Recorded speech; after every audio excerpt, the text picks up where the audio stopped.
안녕하세요, 리글입니다. 이번 영상은 GV-E10 마크2에 대한 약간의 후기와 최근의 펌웨어 업데이트 정보에 대해서도 이야기해 보려고 합니다.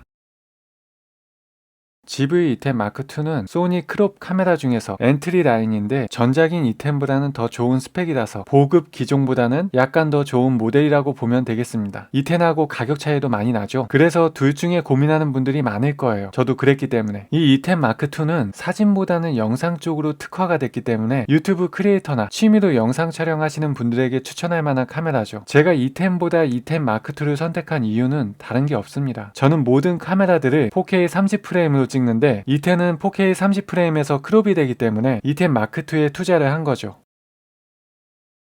제가 E10 마크2를 구매한 지 한 1년 정도 된 것 같은데 촬영 전문가는 아니라서 카메라의 기술적인 부분들을 다 설명하진 못하지만 E10 마크2를 사용하면서 느낀 점을 이야기해 볼게요. 저는 유튜브 초창기에 스마트폰 촬영을 선호했었고 추후에는 액션캠, 포켓3 등 소형 카메라까지 사용하게 됐는데요. 이런 미러리스까지는 솔직히 자신이 없었습니다. 일단 부피, 무게, 가격 모두 체급이 다르기 때문이죠. 근데 제가 종종 준상업적인 영상을 촬영하게 될 일들이 생기면서 렌즈 교환 식 카메라 하나 정도는 있어야겠더라고요. 그래서 큰 마음 먹고 많이 알아보고 E10 마크2를 구매해서 막상 사용해 보니까 확실히 기존에 사용하고 있던 소형 카메라들보다는 질감과 깊이감이 다르더라고요. 크롭인데도 화질이 진짜 좋게 느껴졌고 덕분에 필요한 촬영마다 유용하게 사용했습니다. 필요한 촬영이 더 많았으면 좋았겠지만 어쨌든 발열 관리가 생각보다 잘 되는 건지 보조 배터리 달고 2시간 정도는 무리 없이 소화할 수 있었어요. 전작인 E10은 발열과 배터리 타임의 평이 좋지 않았거든요. 그거에 비하면 E10 마크2는 장시간 촬영하는 것도 문제가 없습니다.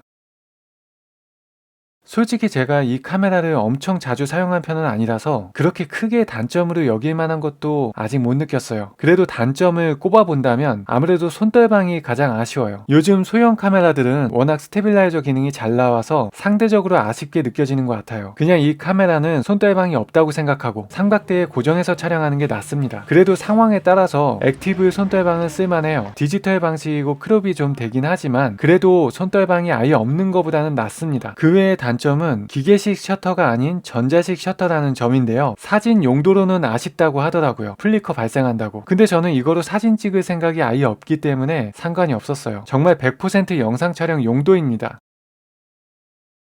제가 크롭 바디를 선택한 이유는 풀프레임이 당연히 좋겠지만 카메라 바디, 렌즈군, 관련 액세서리 모두 금액대가 엄청 많이 높아지더라고요. 그만큼 예산이 충분하지도 않았고 게다가 풀프레임의 스펙이 더 좋은 만큼 무게도 상당해져서 특히 렌즈가 좋을수록 부피와 무게가 많이 큰 것 같아요. 그 비싼 가격을 들여서 무겁게 들고 다녀야 하는 게 저는 부담스러웠습니다. 관리도 잘할 자신이 없고요. 그래서 이 크롭 카메라를 선택을 했는데요. E10 마크2 실제로 들어보니까 부피에 비해서 생각보다 가볍게 느껴졌어요. 혹 자는 결국 풀프레임 가게 될 거다 라고 하던데 저는 이 이상으로 욕심이 더 안 생기네요. 선택에 후회가 없고 만족하고 있습니다.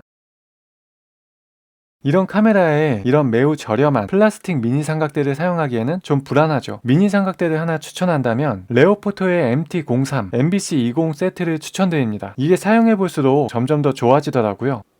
튼튼하고 다리 각도를 1단, 2단, 3단으로 조절이 되고 다리를 한 단계 확장할 수도 있고 약간의 높이를 조절할 수 있는 거죠. 스파이더처럼 환경에 맞게 세팅하기에도 좋고 4분의 1 연결 홈이 많아서 다른 액세서리랑 조합하기에도 좋아요. 무엇보다 가벼워서 잘 사용하고 있습니다. MT04도 사봤는데 그건 다리 확장을 더 할 수 있지만 MT03에 비해 무겁게 느껴져서 잘 사용하지 않게 되더라고요. 그래서 둘 중에서는 저는 MT03을 추천드려요. 가벼워서 휴대하기 편해야지 많이 사용하게 되는 것 같아요.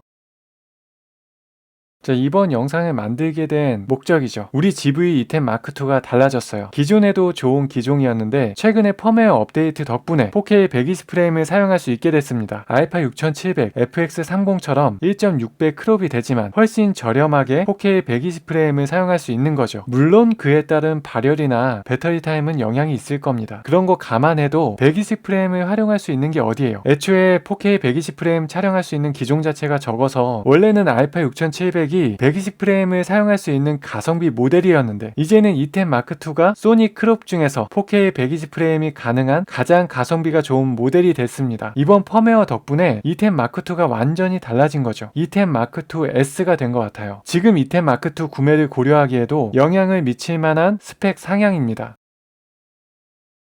펌웨어 라이선스는 당연히 무료예요. 펌웨어 다운로드 링크를 더보기란에 달아둘게요. 그 링크에 들어가서 가입이 안 되어 있으신 분들은 가입부터 하시고 펌웨어 파일 다운로드를 하고 SD카드에 저장한 다음에 카메라에 넣고 전원 켜서 설치 진행하면 4K 120프레임을 선택할 수 있게 됩니다.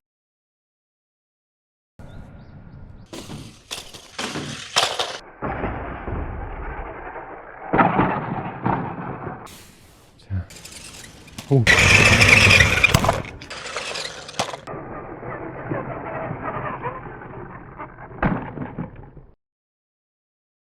사실 120프레임의 선택지가 늘었다고 할 수 있을 뿐 120프레임을 잘 안 쓰면 필요 없을 수 있죠. 저도 거의 30프레임이나 24프레임, 많아야 60프레임까지 쓸 것 같아서 120프레임을 잘 활용할 수 있을지는 모르겠습니다. 그래도 안 돼서 못하는 것보단 안 써도 사용할 수 있는 게 낫지 않나요? 그럼 이만 영상을 마치겠습니다.